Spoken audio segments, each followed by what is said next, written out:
ቤኔፊት ይኸውልህ ከፈጣሪ ያገኘዋል። እሱ ነው የሱ ቤኔፊት። ለኔ ማስበው ህዝቡም የሚረዳው ይሄ ነው። ከፈጣሪ ያገኘዋል። ቤኔፊቱ እሱ ነው እንጂ ለሰው ስላደረገ ነገ እንደሚሰርቡ እያወቀ ከሰው ምንም ነገር ጠብቆ ቤኔፊቱ ከፈጣሪ ነው። ለምን በግዱ ሰጂ ወይም ብር? እሺ ቴንክ ዩ። እኔ አንድ ጥያቄ ልጠይቅ። ስማ አንድ ጥያቄ ልጠይቅ። 8000 ድርሃሙን እና መኪናውን እሷ መጀመሪያ ሌላ ሰው እየረዳት እረዳሻለሁ ካላት ለምን ድጋሚ ተቀበለ? ለምን ተቀበለች? ህዝቡ ነው ለጌጤ ስጣት ያለው፣ እሷ አይደለም መጀመሪያ ሄደችው። አይ ህዝቡ ሲል እሷ ደግሞ ዲክላይን ማድረግ ትችላለች እኮ። ዲክላይን እኮ ማድረግ ትችላለች እሷ ሌላ ኢንካም ካላት። ይኸውልህ ሜክ ሴንስ የሚያደርግ ነገር ኖ ሌላ ኦፖርቹኒቲ ካላት አንድ ነገር ልንገርህ። ስማኝ አንድ ነገር ልንገርህ። አንድ ሪያሊቲ ልንገርህ። የሁለት ሰው ክርክር አታርጉ። አንድ ሪያሊቲ ልንገርህ። አንድ የሁለት ሰው ለማድረግ ሳይሆን ይኸውልህ ቤኔፊቱን ካወራ አዘለም አቀፈም አንድ ነገር ልንገራችሁ። ካርሎስ በማርያም አንዴ ካርሎስ አንዴ በማርያም ዝም በል። አንዴ ዩሽ ኖ ክርክር አናርጉ። አንድ ነገር ልናገር። አንዴ እሺ ክርክር አይደለም የራሴን ሀሳብ ተናግሬ ልወጣ ነው። አንዴ ቆይ እኮ ቁም ነገር ነው። አንዴ እዩ ፕሊስ አንዴ ቆይ። እዚህ ውስጥ ያለ ነው ሁላችን ብኖ 4300 ሰው አለ። እስቲ በግላችን አንድ የተበላሸ መኪናና 8000 ድርሃም ለአንድ ግለሰብ እንስጥ። ምንተች ሰዎች እንስጥና እናውራ። 0.5 ሳንቲም ሳሰጥ ከ400,000 ብር በላይ አውጥቶ የሰጠን ልጅ በዚህ ልክ ድረስ ብሌም ማድረግ is not fair። ልጁ ስላለው ሊሰጥ አንተ ፌክ አልቶ አንተ ስትተሙ 24 ሰዓት ስለፈልግ ነበር። ስጥና አውራ በቃ አንተ ሰጥ አውራ። ወሬ ሰጣለሁ ያልሰከስኩማ ቢሊየነር ነኝ ብዬ በጎርመንት ሰጥቷል። እሱ ሰጥቶን ያወራው እኮ ሰጥቶን ያወራው እሱ ብሮ አንተ ቁጭ ብለህ 24 ሰዓት ያልሰጡ ሰዎች ሳሰጥ ዝም ብለህ 24 ሰዓት እንደ ፍየል ትለፈልፋለህ። 24 ሰዓት ስጥና አውራ። ቁጭ በይ እንደ ባል ሳይንስ የለም እንዴ? ይኸውልህ አንድ ነገር ቤቱን ተቆጣጠር።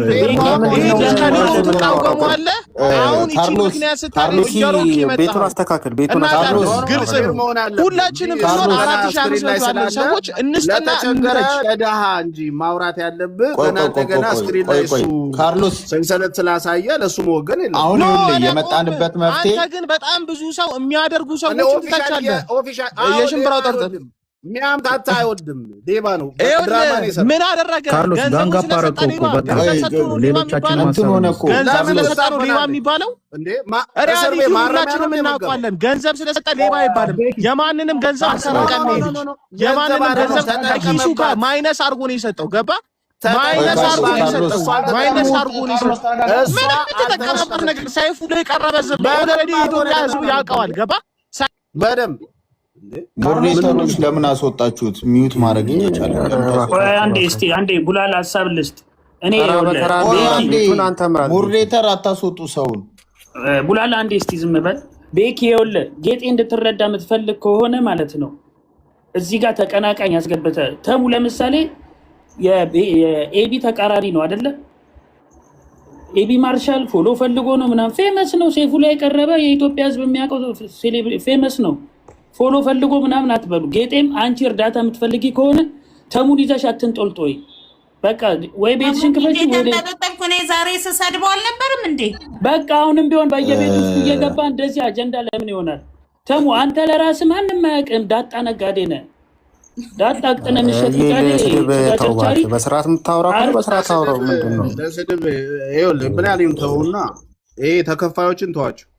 ከዛ ከሰንሰለቱ የሆነ ነገር ይጥልልሃል። እሱን ተውና አሁን ለጌጤ በስርዓት ቆይ አንዴ። አሁን በጣም ብዙ ነገሮች እያወራን ነው። የመጣንበትን ነገር ቆይ ናቲ ቡላ ላይ ለምን እንደ ቆይ ምንድነው? ተረጋጉ እንጂ ቤቱን እኮ በጠበጣ ጌጤ አንቺ ተረጋግተሽ ይኸውልሽ፣ እነዚህ ድራማዎች ይቆማሉ። እነዚህ ድራማዎች በሙሉ ይቆማሉ። ገባሽ? ስለማቅ ነው። ብዙ ግሩፕ ብዙ ሰው ይላካል።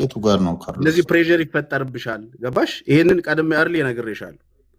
እኔ እንከባበር የሚለውን ሳብሽ ሌባ ከሆነ አልሰማም። ትታነቃታለህ። ሌባ ነህ።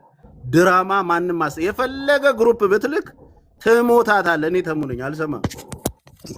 እኔ አሁን እስካሁን አላወራም። እኔ አሁን ሀሳብ የምመሰለ ተሚ መኪና ትክክለኛ መኪና ተሰጥቷት ያ መኪና ተቀይሮባታል። ያረጀ መኪና ተሰጥቶ ቆሞባታል። ግን ደግሞ ብርም አንድ ላይ ሰጥቷታል። ከዛ ብር ላይ ደግሞ 6000 ድራም ያህል ቪዛ ምናምን አሰርታበታለች። ስራ ነው የምትፈልገው፣ መስራት ነው የምትፈልገው እቺ ልጅ አይደል? ያ መኪና በዛ በቀረው ብር አሰርቶ መንዳት መስራት ይቻላል። ግን እኔ እንደገባኝ ከሆነ ጌጤ እዛ የተገባላት ብር ነበረ መጀመሪያ ከሱ በፊት ከማርሻል በፊት ስታወዳድረው የበለጠ ጥቅም እዛ ነበረ። እሱ የሰጣን ነገር ደግሞ ጎዳት። እንከባበር የሚለውን አካውንት እንደተረዳሁ ላገኘው አልቻልኩም።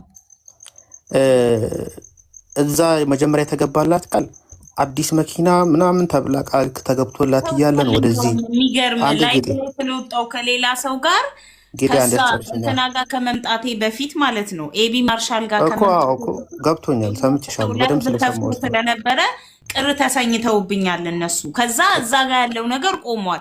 ግን አሁን እዚህ ጋር የህዝብ ጥያቄ እንጂ እኔ ኤቢ ማርሻል ጋር መጥቼ የጠየኩት ነገር የለም። ከዛ በኋላ ደግሞ መኪና ህዝብ ፊት አምጥቶ የሰጠኝን ይስጠኝ አልኩኝ እንጂ እኔ አልፈልግም ብዬ የገፋሁት ነገር የለም። ፕላስ ደግሞ ሲቀይሩ እንኳን መንገር ነበረባቸው። መኪናውን ቀይረነዋል ጌጤ ብለው ቢነግሩኝ መልካም ነበረ ነው። ሌላ ነገር እኮ ጌጤ መኪናው ተቀየረ። ከተቀየረ በኋላ ደግሞ አንቺ ቪዛሽን ካሰራሽ በኋላ የተረፈ ብር አለ አይደል? ስራ ነው አይደል የምትፈልጊው? ያ መኪና አሳድሶና አሰርቶ መንዳቱ ምን ጉዳት አለው? ሲቀጥል ደግሞ እኔ አንቺ ጌጤ አንቺ እንደተረዳሁሽ ከሆነ መጀመሪያ እነ ሙኒት ቤት እነ ሳራ ቤት የተገባልሽ ቃል የተሻለ መኪና ነበረ። ህዝቡ ኤቢ ማርሻል ስጦታ ሲል ለጌጤ ሲባል ወደዚህ መጥቶ ያገኘሽው ነገር ከዛ ጋር ስታነጻጽሪ ስላናደደሽ ጌጤ አንቺ ራሱ ምንድነው አሰሚም እንዲን እያወራው ነው ይቃቆማሉ። ከዛ አንቺ ታወራለሽ እንደፈለግሽ ብቻ ትንሽ አስጨርሽኝ። ስታነጻጽሪው መጀመሪያ እነ ሙኒት ጋር ወይም ነሳራ ቤት የተገባልሽን ብታገኚ ጥቅሙ የበለጠ እንደሆነ ሲገባሽ ይሄን አሮጌ መኪና አልፈልግም ውሰዱልኝ፣ ብሩን ግን ቀቅዬ በልቼዋለሁ ብለሽ እንደገና እንደ አዲስ የመኪናው ጉዳይ ተነስቶ ነሳራ ቤት አዲሱ መኪና እንዲሳካ ነው ፍላጎትሽ። እኔ የገባኝ ይሄ ነው። እውነት እንናገር ከተባለ ኤቢ ያጠፋው ጥፋት መኪናውን ማሰራት የሚችል ብር እጇ ላይ አለ። ምንም ያጣ ሰው ከምንም የተነሳ ሰው 8000 ድራም ተሰጥቶ አሮጌ መኪና ቢሰጠው አሮጌው መኪና እንደ አዲስ ቆጥሮ አሰርቶ እየሰራ ይኖራል። እንደዚህ መጥቶ አይናገርም። ምንም የለውም። በቃ አትሊስት ስራ ለማግኘት ይሄ በቃኛ ብሎ ያስብና ያን እየሰራ ኤቢን ያመሰግነዋል። የኤቢ